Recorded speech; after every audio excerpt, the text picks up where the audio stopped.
শুভ সন্ধ্যা প্রিয় বন্ধুরা, lucky blog রেসিপিতে সবাইকে স্বাগত জানাই।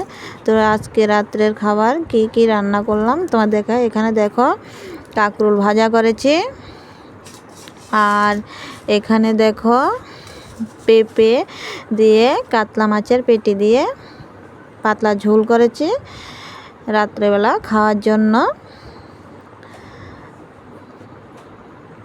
আজকে 2 দিন প্রচণ্ড গরম পড়ছে, তাই পেঁপে দিয়ে কাতলা মাছের পেটি দিয়ে পাতলা ঝোল করেছি।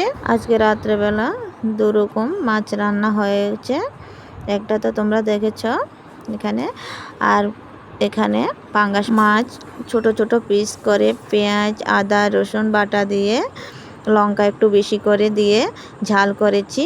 এগুলো রাত্রের খাবার। তো যদি ভিডিওটা তোমাদের কাছে ভালো লাগে অবশ্যই লাইক শেয়ার সাবস্ক্রাইব করবে। সবাই ভালো থাকবে। Good night.